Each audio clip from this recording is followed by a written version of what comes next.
You know, we live in a world that just can't seem to stop talking. It's a culture that often mistakes the loudest voice in the room for the most important one. But what if one of our greatest strengths isn't found in volume, but in depth? Let's unpack the power of quiet and really explore why it's so often the key to incredible success. I love this quote from Winifred Gallagher because it nails it. It reminds us that history's greatest breakthroughs, the big ideas, they weren't born in a noisy conference room. They came from reflection, from solitude. So here's our roadmap for this explainer. First, we're going to uncover our culture's hidden bias towards extroversion. Then, we'll dive into the actual science of your brain. After that, we'll explore the superpowers of being quiet, discover some really practical strategies to thrive, and finally, figure out how to find a balance that works for everyone. All right, first up, let's diagnose the problem. We are all swimming in this powerful and often invisible cultural current that shapes just about everything, from how we learn to how we work. Susan Cain gives this a name, the extrovert ideal. It's this deep-seated belief that the best way to be is outgoing, assertive, comfortable in the spotlight. It values action over contemplation, quick decisions over careful ones. From the classroom to the boardroom, we're basically taught that to be great, you have to be bold. Now, here's what's so fascinating. It wasn't always this way. We actually shifted from what was called a culture of character, which valued what you did when no one was looking, your integrity, your morals, to a culture of personality, where the focus is all on public perception and charm. And that shift created a world where style can and often does overshadow substance. Okay, now let's get into the science of it all.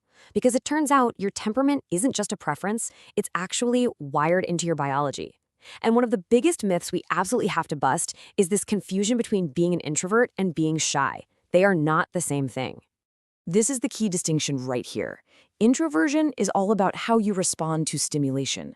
Shyness, on the other hand, is about the fear of what other people think. So you can be a non-shy introvert, like Bill Gates, or you could be a shy extrovert, like Barbara Streisand. One is a preference, the other is a fear. Honestly, the best way to think about it is just energy management. Extroverts are kind of like solar panels. They get their energy from being around other people. Introverts, they're more like rechargeable batteries. They need some quiet time alone to power back up. So it's not that they're antisocial. They're just wired to get their energy from a different source. And this all starts really, really early. Research by a psychologist named Jerome Kagan identified a trait called high reactivity. What he found was that babies who reacted strongly to new things, like a popping balloon or a colorful toy, were much more likely to grow up to be quiet, observant adults. It just means their nervous systems are more tuned in to the world right from day one. So now that we kind of get the what, let's get to the really good part. The how. How does this quiet, reflective nature turn into a massive advantage? Check out this number. It comes from a study of world-class violinists.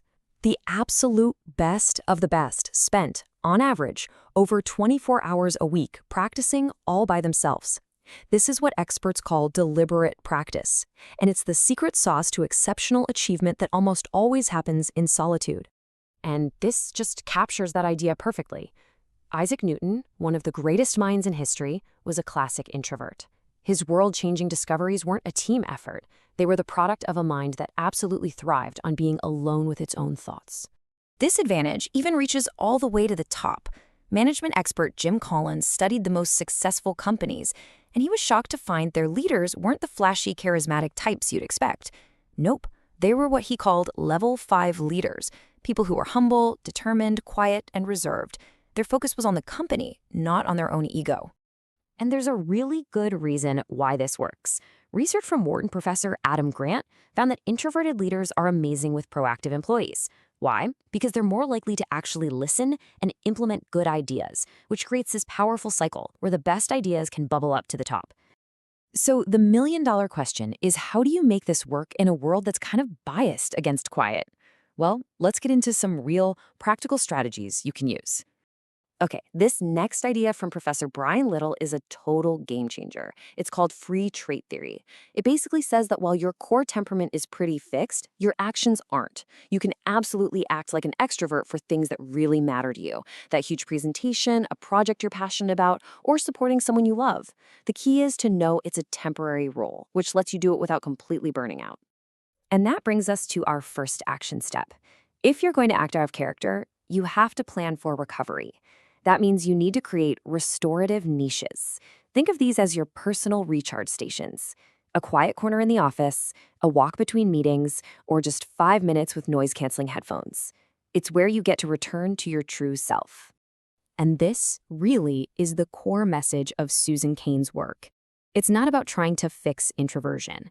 It's about understanding how you're wired and then designing your life, your work, and your relationships to actually honor that instead of fighting it. Here's action step number 2, and this one's for your relationships. It's called a free treat agreement.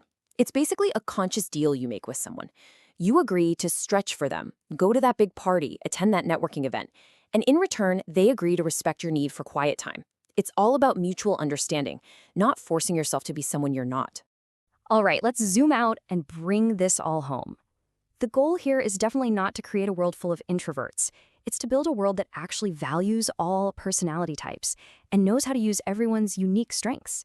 The orchestra is just the perfect metaphor for this. You absolutely need the bold, loud brass section, the trumpets and trombones. But you also need the subtle, complex strings, the violins and cellos.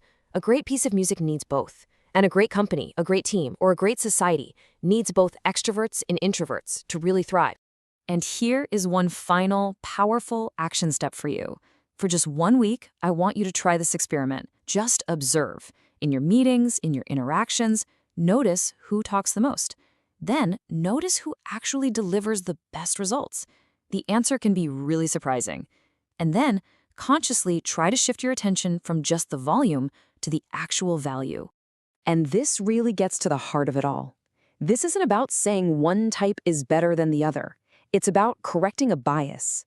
It's about building systems in our schools, our jobs, and even in our own heads that are fair and that harness the brilliance of everyone, not just the most outspoken. So I'll leave you with this question to think about. In your world, at work, at home, are you really listening to the whole orchestra? Or are you just letting the trumpets drown out the violins?